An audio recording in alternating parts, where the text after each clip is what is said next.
create a new government, new Bangladesh. And that's a challenge given to us. We are working very hard. We'll try our best to make that happen and hold the election and hand it over to the newly elected government. That's our job. প্রধান উপদেষ্টা অধ্যাপক মোহাম্মদ ইউনূস বলেছেন, বাংলাদেশের পরিস্থিতি দেখে এখনো মানুষ মনে করে অন্তর্বর্তীকালীন সরকার এখনো তাদের জন্য ভালো সমাধান। কাতার ভিত্তিক সম্প্রচার মাধ্যম আল জাজিরার বৈশ্বিক নেতাদের সাক্ষাৎকারমূলক অনুষ্ঠান টক টু আল জাজিরায় কথা বলেছেন তিনি। রোববার সাক্ষাৎকারটি আল জাজিরার ওয়েবসাইটে প্রকাশ করা হয়েছে।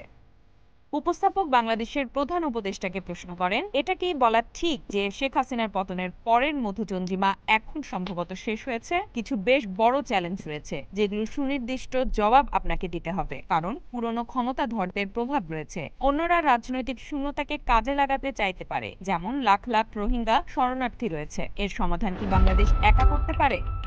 জবাবে অধ্যাপক মোহাম্মদ ইউনূস বলেন, দুটি বিষয়। একটি, জনগণের অধৈর্য নিয়ে তা মধুচন্দ্রিমা শেষ হোক বা না হোক, বাংলাদেশের পরিস্থিতি দেখে এখনো মানুষ মনে করে অন্তর্বর্তীকালীন সরকার এখনো তাদের জন্য ভালো সমাধান। তারা বলছে না অন্তর্বর্তীকালীন সরকারকে যেতে দাও, আজ আমাদের নির্বাচন। কেউ তা বলেনি। এই দিকেই আমরা যাচ্ছি। আমরা এমন কোনো সমস্যার মুখোমুখি হইনি যেখানে লোকেরা বলছে যত তাড়াতাড়ি সম্ভব তাদের হস্তান্তর করো।